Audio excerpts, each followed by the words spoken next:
First is which one is subset of N. अब यहाँ पर बात हो रही है फर्स्ट में कि एन मींस नेचुरल नंबर्स। कह रहे हैं कि नेचुरल नंबर्स का इसमें से जो हमें यहाँ पर ऑप्शंस दिए गए हैं, ए ऑप्शन में जी दिया गया है, जी यानी set of integers. Set of integers ये क्या होते हैं? सेट ऑफ इंटीजर्स हम ऐसे नंबर्स को कहते हैं जिनके अंदर all positive and negative numbers आते हैं। ठीक है, तमाम इसमें क्या आते हैं? पॉजिटिव और negative numbers. Q means rational numbers. Q rational numbers ऐसे नंबर्स जिनको हम किस में लिख सकें? पी बाय क्यू फॉर्म में। ऐसे नंबर्स जिनको पी बाय क्यू फॉर्म में लिखा जा सके उनको कहते हैं रेशनल नंबर्स। तो जिस तरह से जिसमें कौन से नंबर्स आते हैं कि 1/2 इज आल्सो रेशनल, इसी तरह 1/4, 1/5 एंड सो ऑन। बेशक इसके अंदर 1, 2, 3 ये भी आएंगे, लेकिन ये भी रेशनल नंबर्स में शामिल होते हैं। जबकि नेचुरल नंबर्स ये तो हमारे पास सिर्फ और सिर्फ होते हैं 1, 2, 3, 4, 5 एंड सो ऑन। ये नेचुरल नंबर्स होते हैं। मैं आपको बता दूं कि नेचुरल नंबर्स कौन से सेट होते हैं, तो कौन से नंबर्स का सेट होता है, तो ये नंबर्स होते हैं। ठीक है, तो अब इसके अंदर ऐसे नंबर्स नहीं आते, यानी कि हम यहाँ पर रेशनल नंबर को भी सबसेट ऑफ नेचुरल नंबर नहीं कह सकते। तो इसके बाद है even number, set of even numbers. तो इवन नंबर्स हमारे स्टार्ट होते हैं 0 से, 0, 2, 4, 6 एंड सो ऑन। तो क्योंकि ये 0 से स्टार्ट होता है, 0 नेचुरल नंबर्स में नहीं आता, ऐसा ये हम नहीं कह सकते। फिर बता देगा प्राइम नंबर, पी यानी प्राइम नंबर। प्राइम नंबर्स कौन से होते हैं? प्राइम नंबर्स होते हैं 2, 3, 5, 7 ऐसे नंबर्स जिनके सिर्फ 2 फैक्टर्स बने, एक तो 1 और एक वो फुल नंबर, वो कहलाते हैं prime numbers.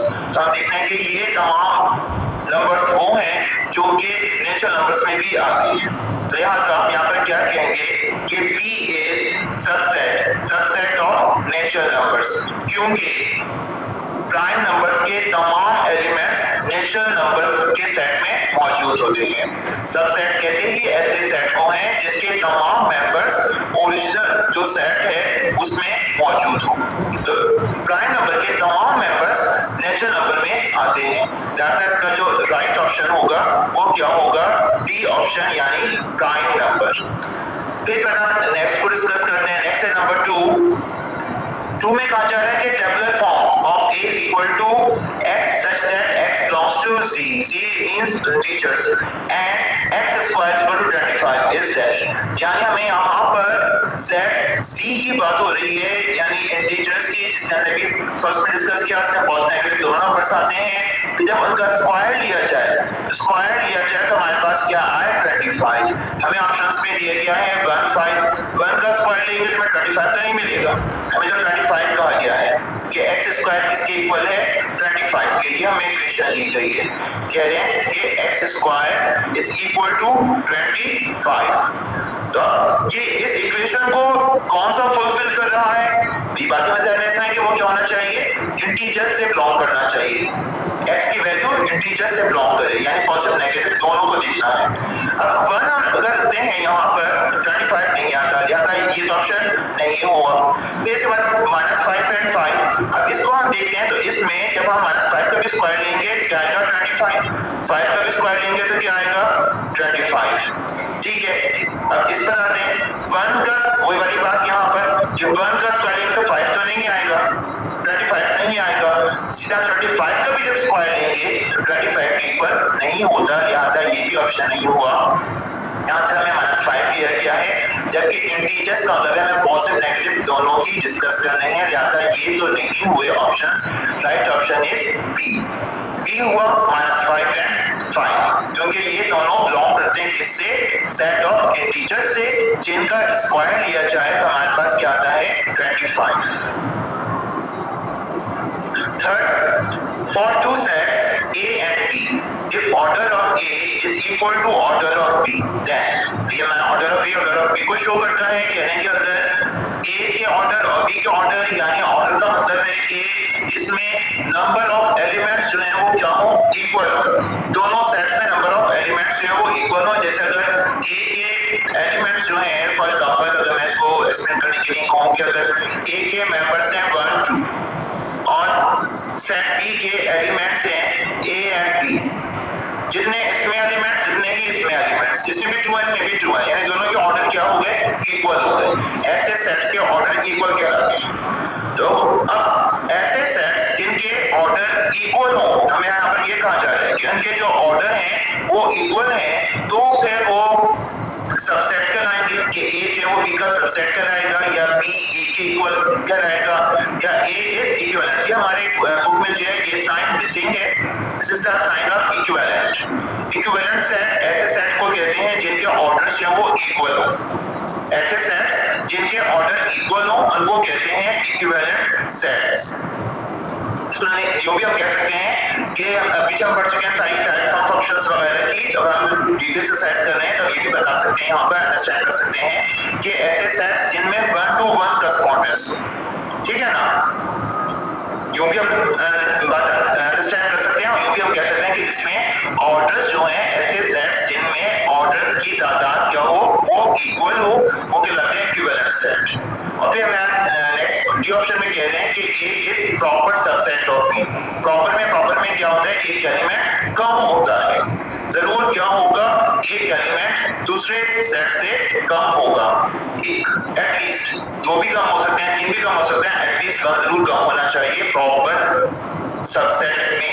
This is the sign of proper subset. तो हमारा जो क्वेश्चन में कहा जा रहा है वो हमारा इक्वल की बात हो रही है कब, जबकि वो हो उनके ऑर्डर्स जो है वो इक्वल हो। यहाँ पर देख रहे हैं दोनों के ऑर्डर इक्वल हो, कंडीशन कब होती है, इक्विवेलेंट में। इक्विवेलेंट सेट में हमेशा ऑर्डर ऑफ सेट्स इक्वल होते हैं। So it's right option is सी।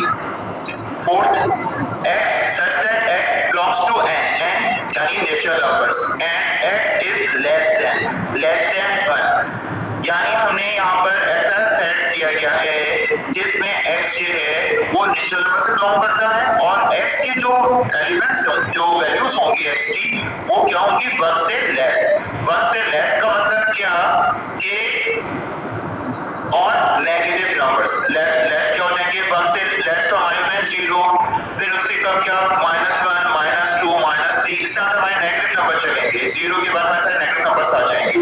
जबकि यहाँ पर कहा जा रहा है कि n से बिलोंग करता हूँ, n यानी नेचुरल नंबर्स का सेट हो 1 से 1 2 3 4 5 ऑल पॉजिटिव, और positive numbers are natural numbers, जो स्टार्ट किससे होते हो, 1 से होते हो, 1 से होना जरूरी है। तो इस डैश, तो अब यानी कि नेचुरल नंबर्स हमारा कौन सा लेना है यहाँ पर, जो कि 1 से क्या हो, लेस हो। 1 से लेस तो हमारा कोई भी नेचुरल नंबर नहीं होता।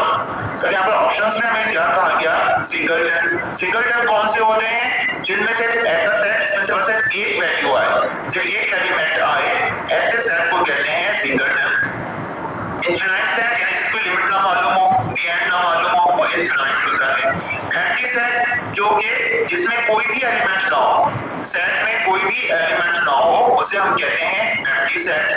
और सुपर सेट ऐसे सेट को कहते हैं जिसमें दूसरे सेट के तमाम मेंबर्स मौजूद हो, तो सुपर सेट कहलाता है। तो अब यहाँ पर अगर डिस्कस करें ऑप्शंस को, सिंगलटन ये भी नहीं होगा, क्योंकि हमारे पास यहाँ पर नेचुरल नंबर्स की बात की जा रही है, और 1 से क्या होना चाहिए, 1 से स्मॉलर तो नेचुरल नंबर हमारा कोई भी नहीं होता। हमारा स्टार्ट नेचुरल नंबर का सेट किससे होता है, 1 से होता है, यानी कि इसमें क्या आएगा, राइट ऑप्शन एंटी सेट, क्योंकि कोई भी नेचुरल नंबर्स 1 से स्मॉलर नहीं होता है, लिहाजा इसका right answer is C, anti set.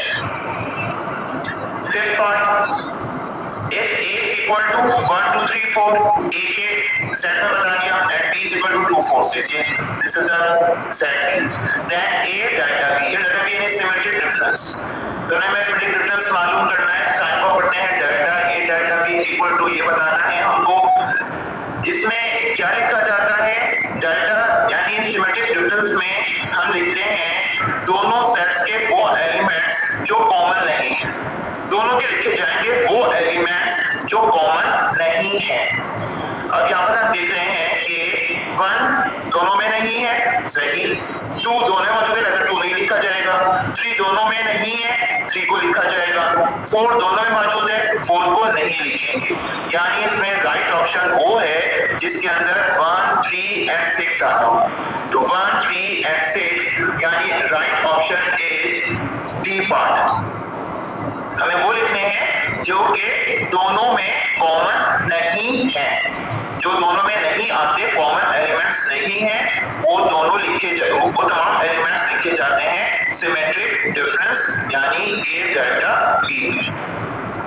यानी कॉमन एलिमेंट्स के अलावा तमाम एलिमेंट्स दोनों सेट के लिखते हैं। 6th, which operation is not commutative? Commutative का मतलब क्या कि उनकी सेट्स की अगर हम प्लेसेस चेंज कर दें तो उसमें कोई चेंज ना आए। यानी कि अगर हमारे पास एक सेट ए है और एक सेट बी है, अगर हम उनका फाइंड कर रहे हैं सिमेट्रिक डिफरेंस, सिमेट्रिक डिफरेंस कहते हैं कि ए डेल्टा बी। अगर इनकी हम बात करें, में 2 सेट्स हैं हमारे पास ए एंड बी, इनका जब सिमेट्रिक डिफरेंस हम फाइंड करेंगे तो उनकी कम्यूटेटिव प्रॉपर्टी क्या होगी कि अगर हम इनकी प्लेसेस चेंज कर दें, ए डेल्टा बी और बी डेल्टा ए, इस तरह से हम लेते हैं तो हमें दोनों के आंसर क्या मिले, इक्वल मिले। इक्वल मिले तो फिर वो कम्यूटेटिव प्रॉपर्टी के अकॉर्डिंग है।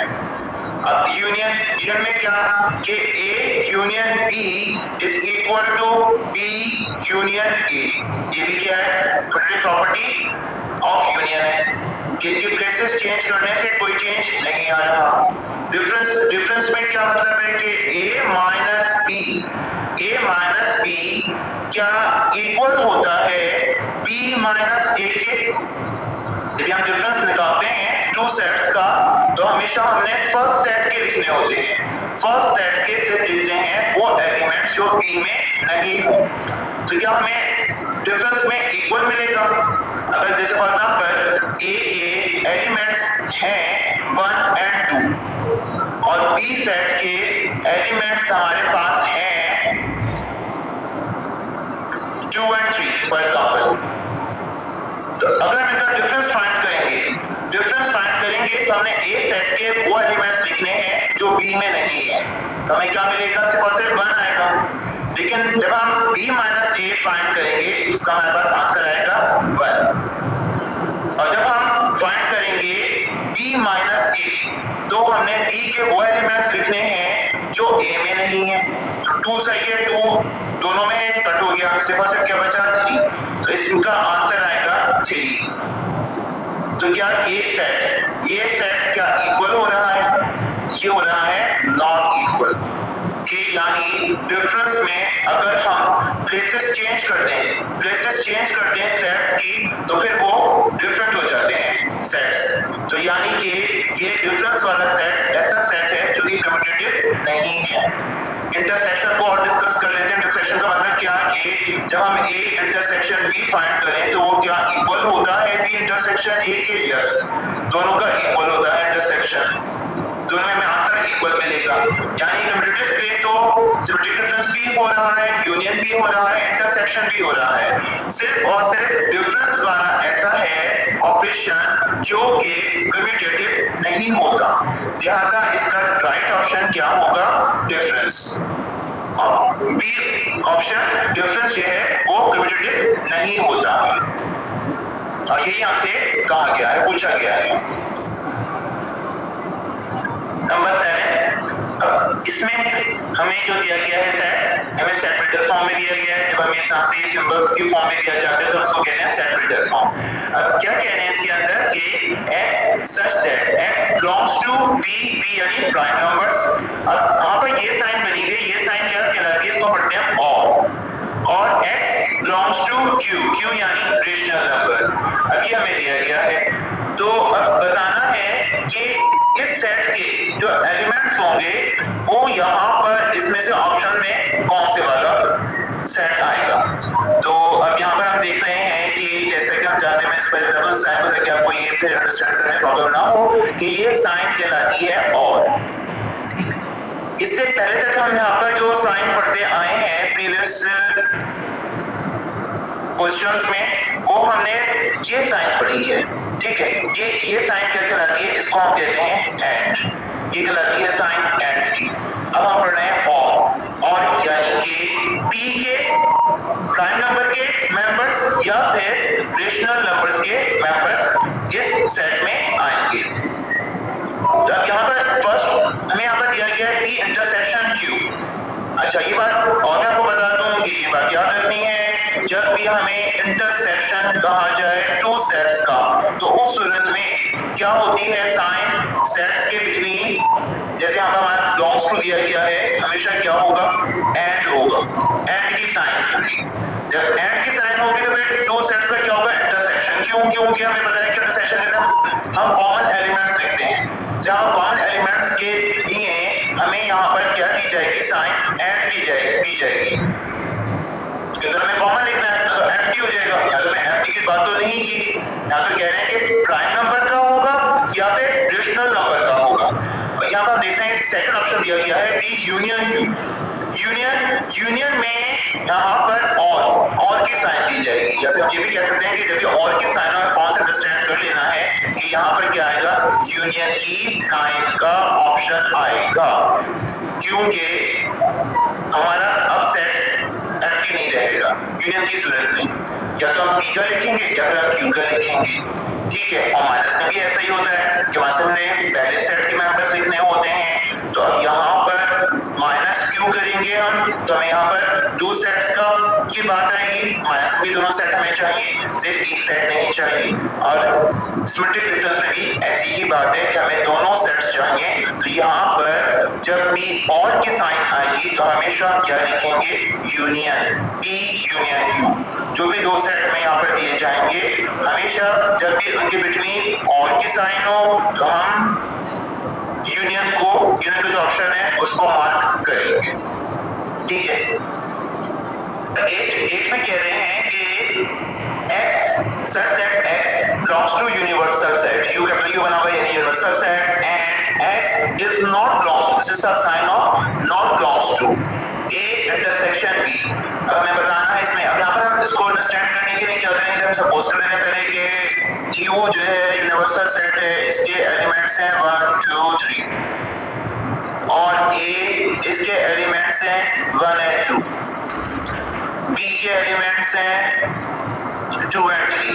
याद रखिए यूनिवर्सल सेट हमेशा ऐसे सेट को कहते हैं जिसमें दूसरे सेट्स के तमाम मेंबर्स मौजूद हों, सारे एलिमेंट्स मौजूद हों, वो कहलाता है यूनिवर्सल सेट। अब यहाँ पर एक भी मौजूद है, बी भी मौजूद है, लिहाजा यू जो कहलाएगा क्या कहलाएगा, यूनिवर्सल सेट कहलाएगा, ठीक है। अच्छा, अब अगर हम फाइंड करते हैं ए इंटरसेक्शन बी फाइंड करेंगे तो हमारे पास क्या आएगा कि A intersection B is equal to, दोनों के हमें क्या लिखना है, सिर्फ कॉमन, यहाँ पर क्या आ जाएगा, सिर्फ 2 आ जाएगा, 2 हमारे पास आएगा, ठीक है। तो हमें बताना है कि 2 जो है वो इसमें x में नहीं होना चाहिए, नॉट बिलोंग्स टू कह रहे हैं ना, यानी 2 का जो एलिमेंट है, इनका जो इंटरसेक्शन है वो इस सेट में नहीं आएगा।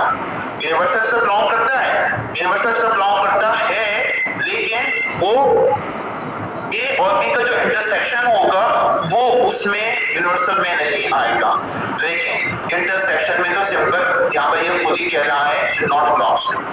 यहाँ पर हम इसको डिस्कस करते हैं। अब यहाँ पर देखें कह रहे हैं कि ए यूनियन बी और कॉम्प्लीमेंट, ए यूनियन बी तो मतलब है कि हमारा पूरा का पूरा यही यूनिवर्सल सेट आ जाएगा वापस। हम ए यूनियन बी लेंगे, इसके एलिमेंट्स क्या आएंगे 1 2 3 और यूनिवर्सल में यही सारे मौजूद हैं, तो एम्प्टी सेट हो जाएगा। वो तो हमारा यूनिवर्सल सेट तो नहीं हुआ, तो लिहाजा ये ऑप्शन भी नहीं हुआ, ये ऑप्शन भी नहीं हुआ, ये भी नहीं हुआ। अब इसको देख लेते हैं, यहाँ क्या कहा जा रहा है कि A intersection B whole complement, A intersection B whole complement, इसका मतलब क्या है, हमने जब ए इंटरसेक्शन बी निकाला 2, इसको हम क्या करें, यूनिवर्सल में से माइनस कर दें। यूनिवर्सल में से हम इसको माइनस करेंगे, हमारे पास यूनिवर्सल सेट के ही एलिमेंट्स आ रहे हैं, बस वो एलिमेंट्स आएंगे जो कि ए इंटरसेक्शन बी में मौजूद नहीं है, जैसा कि हमारे पास इस क्वेश्चन की कंडीशन में कहा जा रहा है। देखिए जैसे हम यहाँ पर आपको मैं करके बता देती हूँ कि A intersection B whole complement जब हम फाइंड करेंगे तो ये क्या होगा, ये होगा universal minus A intersection B, ये होगा। ठीक है ना। तो अब यूनिवर्सल के हमने मेजरमेंट्स क्या लिखे हैं, 1 2 3 ये हमने लिखे हैं माइनस साइन, और ए इंटरसेक्शन बी हमने फाइंड करा, वो क्या आया है, वो आया है 2, वो 2 आया। ठीक है। तो अब जब इनका हम निकालेंगे डिफरेंस तो वो उसमें क्या आ जाएंगे, 1 और 3 आएंगे, सिर्फ 1 और 3 क्या हमारे यूनिवर्सल सेट में मौजूद है।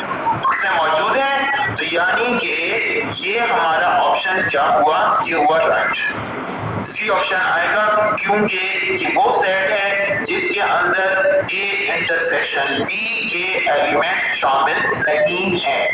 जैसा कि हमारे पास यहाँ पर ये कंडीशन कह रही है कि x is not belongs to A intersection B, लिहाजा इसका राइट आंसर क्या होगा, राइट ऑप्शन है इसका A intersection B whole complement. कि होल कॉम्प्लीमेंट में ही सिर्फ क्या हो रहा है, इंटरसेक्शन जो है वो कट हो रहा है, नॉट बिलोंग्स टू हो रहा है। इसके बाद नेक्स्ट 9 में कह रहे हैं for any two non empty sets, यानी ऐसे सेट्स जो कि एम्प्टी नहीं है, तो कोई एलिमेंट्स मौजूद हैं, A and B, if A union B is equal to universal set, में कंडीशन बता रहे हैं कि ए यूनियन बी जो है उसका क्या होगा, यूनिवर्सल सेट होगा, एंड ए इंटरसेक्शन बी क्या होगा, वो एम्प्टी हो जाएगा, वो यानी कि null set, this is the sign of null set. Then A and B are dash, तो फिर ए और बी जो है वो डैश होते हैं। इसका राइट ऑप्शन क्या होगा, इसका राइट ऑप्शन होगा सेट्स। सेट्स क्यों होगा, क्योंकि सेट्स की डेफिनेशन ही यही है। सेट्स को हम डिफाइन ही ऐसे करते हैं कि ऐसे सेट्स जिनका यूनियन जो है वो यूनिवर्सल सेट हो और उनका इंटरसेक्शन नल सेट हो यानी एम्प्टी सेट हो, उसे हम कहते हैं सेट्स।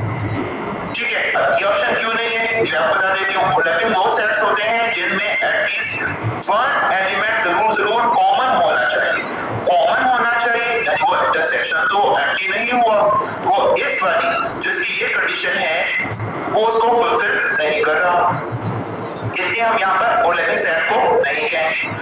इक्वल सेट में तो क्या होता है, तमाम वही एलिमेंट्स होते हैं, दोनों सेट्स में सेम होते हैं, लिहाजा उसमें भी ये इंटरसेक्शन की जो कंडीशन है उसमें फुलफिल नहीं हो रही, यानी कोई भी नहीं। तो यहाँ पर देख रहे हैं कि यहाँ तो सेट्स जो है वो इस पूरी कंडीशन पे पूरा उतर रहा है, ऐसा इसका राइट ऑप्शन क्या है, वो है सेट्स।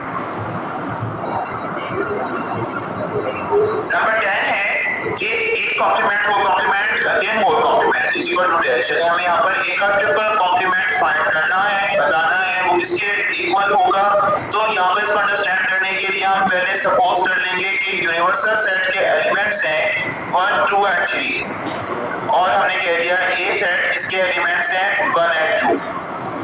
जब हम मालूम करेंगे ए कॉम्प्लीमेंट यानी u माइनस ए यानी हम u के एलिमेंट्स a में से कट कर देंगे, निकाल देंगे, तो जो कॉमन है दोनों के वो तो कट हो जाएंगे, सिर्फ और सिर्फ क्या बचेगा, वो आएगा सिर्फ और सिर्फ 3। ठीक है। अब इसमें हमें अगेन इसका फाइंड करना है होल कॉम्प्लीमेंट, तो अब अगेन मालूम करने के लिए हम क्या करेंगे, u माइनस a कॉम्प्लीमेंट करेंगे, u माइनस a कॉम्प्लीमेंट यानी 3 अब इस यूनिवर्सल में से कट हो जाएगा, 3 ये कट हो जाएगा, तो फिर हमारे पास क्या आएगा, फिर आएगा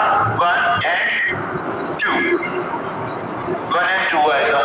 सही है। हमें क्योंकि 3 टाइम्स मालूम करना है कॉम्प्लीमेंट, तो इज इक्वल टू, अब हमने क्या करना होगा, हमने यहाँ पर यूनिवर्सल माइनस कर देंगे,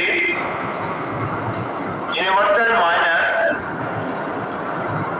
ए कॉम्प्लीमेंट होल कॉम्प्लीमेंट। सही है। तो अब क्या हो जाएगा, अब यूनिवर्सल हमारा जो है वो क्या है 1 2 3 है, और हमने ए कॉम्प्लीमेंट होल कॉम्प्लीमेंट मालूम करा है, डबल कॉम्प्लीमेंट फाइंड करा है, तो हमारा है 1 2 जब इसमें से निकल गया सिर्फ और सिर्फ क्या बचा 3, सिर्फ और सिर्फ क्या बचा 3।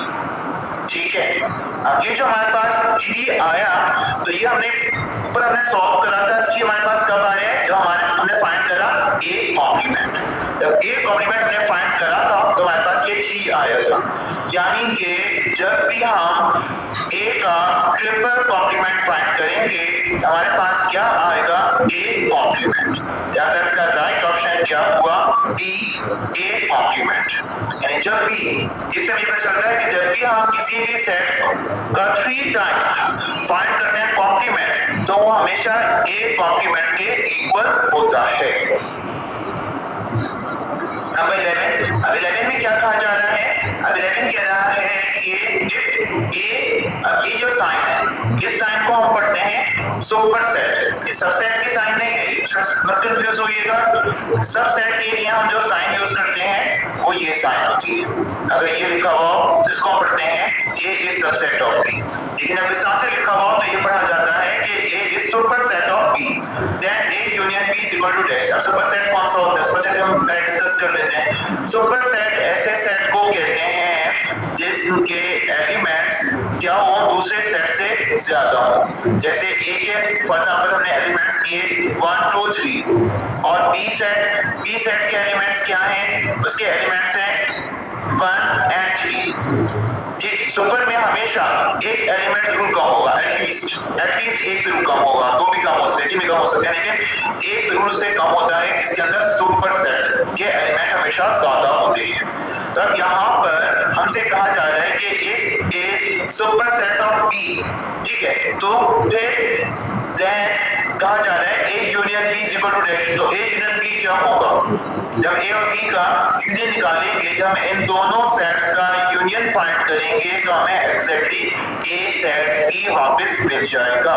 जैसा इसका राइट ऑप्शन क्या हुआ, ए ऑप्शन सेट ए, कि जब भी हमने सुपर सेट दिया गया हो तो फिर इसका यूनियन जो होता है दोनों सेट्स का, वो कौन सा वाला सेट होता है जो कि सुपर है, जिसके एलिमेंट्स सबसे ज्यादा है। सो राइट ऑप्शन इज ए।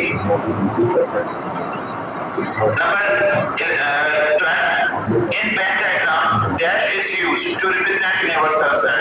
तो universal set को Venn diagram में represent करने के लिए, जाहिर करने के लिए हम dash यूज करते हैं, rectangle, circle, oval, all of these। तो इसके लिए हमेशा जब भी universal set को हम बता रहे होते हैं Venn diagram में, हमेशा उसके लिए हम बनाते हैं रेक्टेंगल के जरिए रिप्रेजेंट किया जाता है यूनिवर्सल सेट।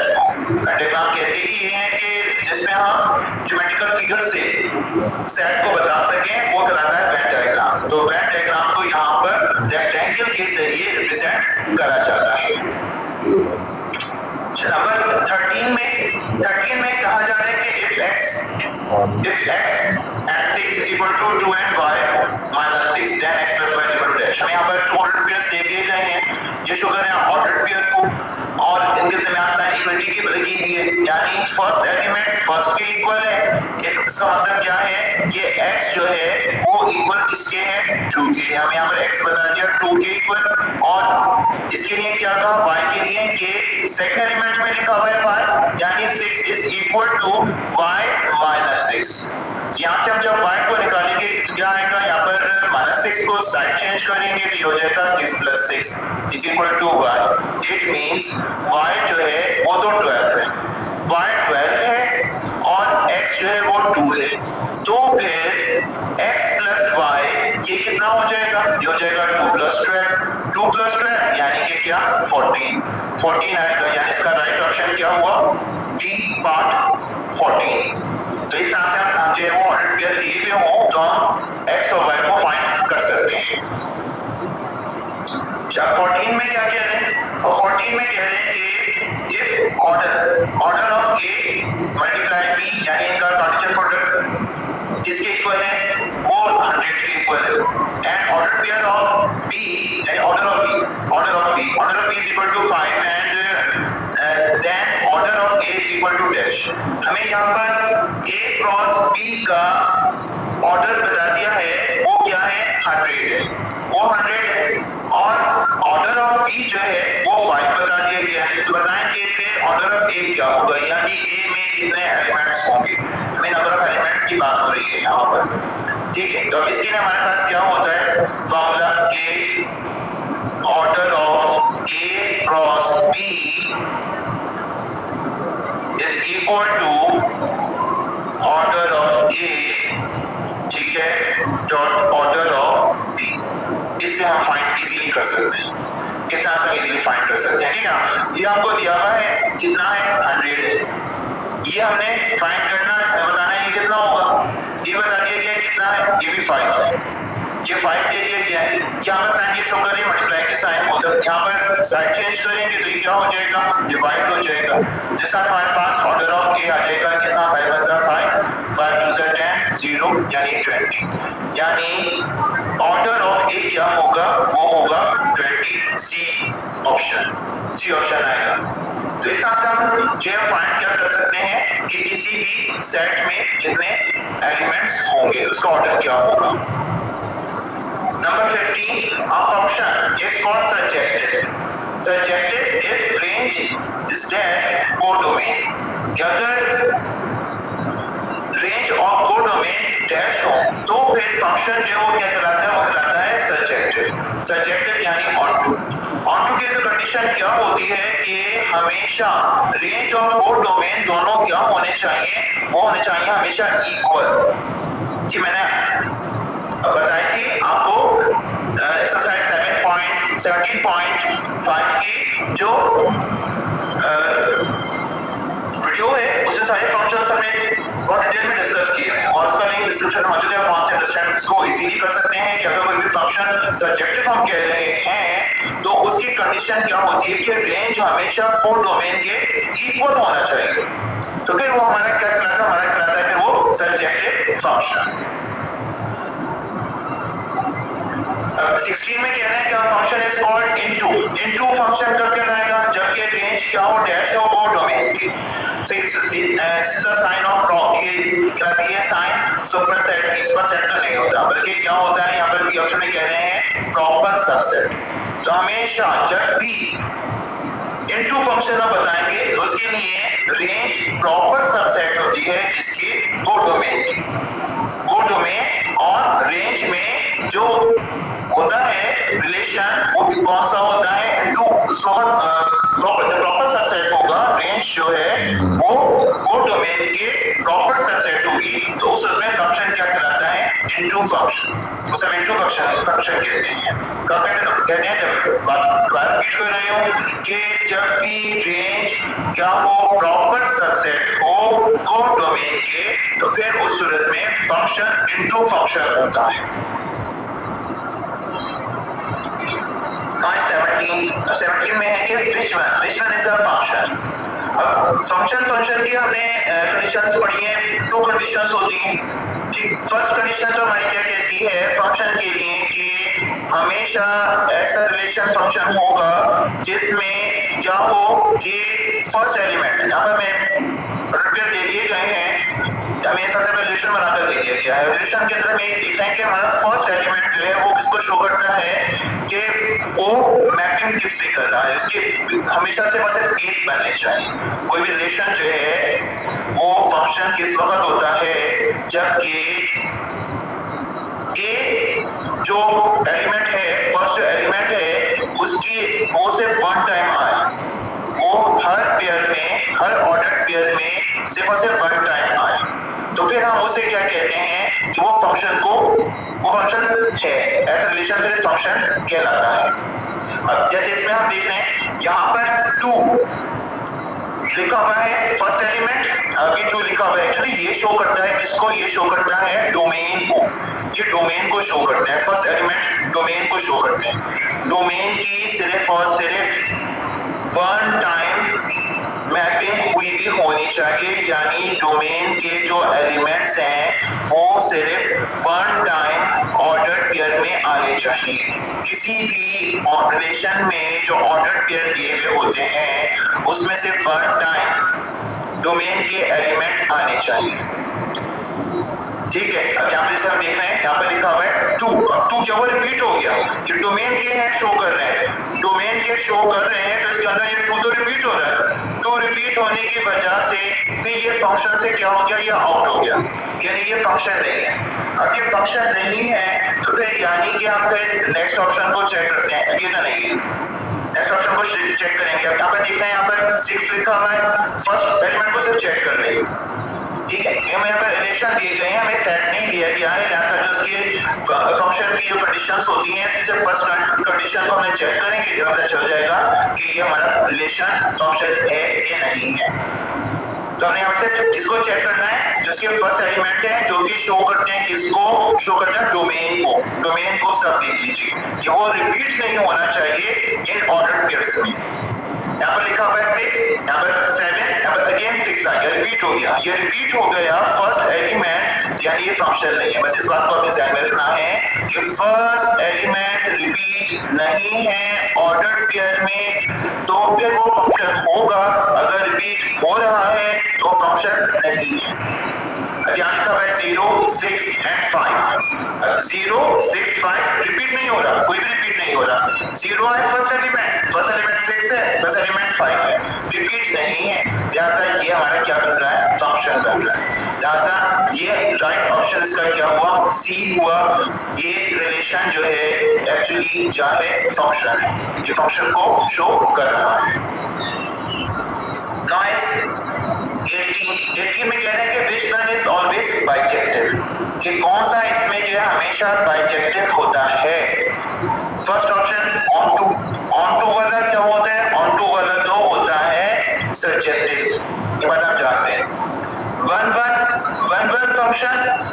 फंक्शन जरूरी नहीं है कि हमेशा जो है वो क्या हो, इसीलिए हम कहते हैं बाइजेक्टिव नहीं होता। बाइजेक्टिव में तो जरूरी कंडीशन होती है कि वो वन क्या हो, करस्पॉन्डेंस हो, उसकी ये होती है कंडीशन, जिसके अंदर हमेशा वन करस्पॉन्डेंस होनी चाहिए, तब वो कहलाता है बाइजेक्टिव फंक्शन।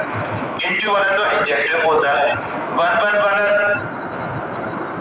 बाइजेक्टिव नहीं होता, बल्कि क्या होता है, वन करस्पॉन्डेंस। ऐसा right option is D, one correspondence.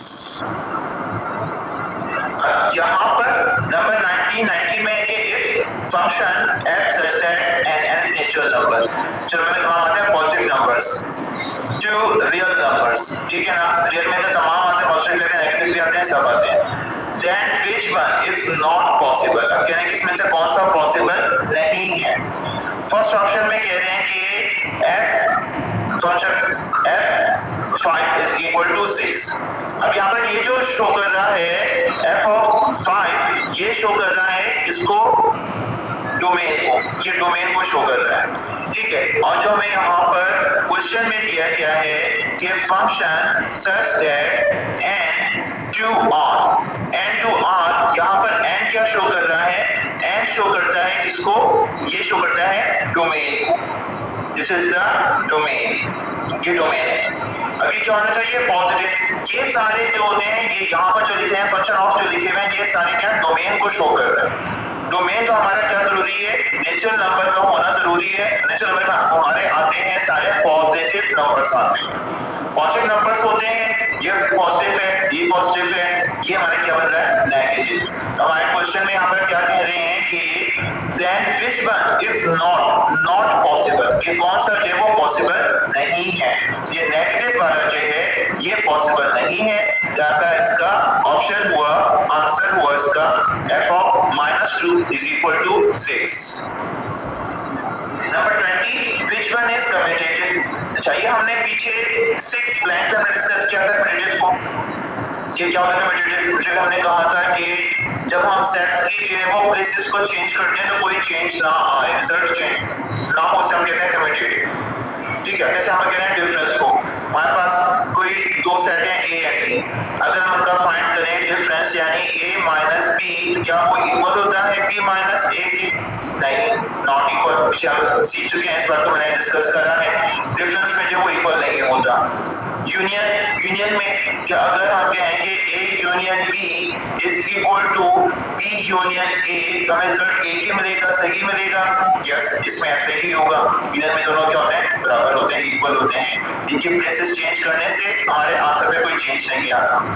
Cartesian product, इसका मतलब है कि जब हम a multiply b is equal to a, difference को क्रॉस करते हैं, a cross b is equal to b cross a find करें, B क्रॉस A फाइंड करें तो क्या हमें रिजल्ट एक ही मिलेगा? नहीं, हमारा रिजल्ट चेंज हो जाएगा। उस सूरत में हमारे ऑर्डर पेयर में चेंजिंग आ जाएगी, तो ये भी पॉसिबल नहीं है। ठीक, तो हमारा यानी राइट ऑप्शन क्या हुआ? Right option is D, union. Union जो है वो कम्यूटेटिव प्रॉपर्टी के तहत होता है, क्योंकि इसमें हम प्लेसेस चेंज कर देंगे सेट्स की तो हमारे रिजल्ट में कोई चेंज नहीं आएगा। तो इस तरह से हमने स्टूडेंट्स इस चैप्टर नंबर 17 के जितने भी एमसीक्यूज हैं वो हमने डिस्कस कर लिए। इंशाल्लाह आपको ये यकीनन समझ में आ गए होंगे। अगर आपको किसी भी एमसीक्यूज में कोई प्रॉब्लम हो, कंफ्यूजन हो, कमेंट में जरूर पूछिएगा। नेक्स्ट वीडियो तक के लिए अल्लाह हाफिज़।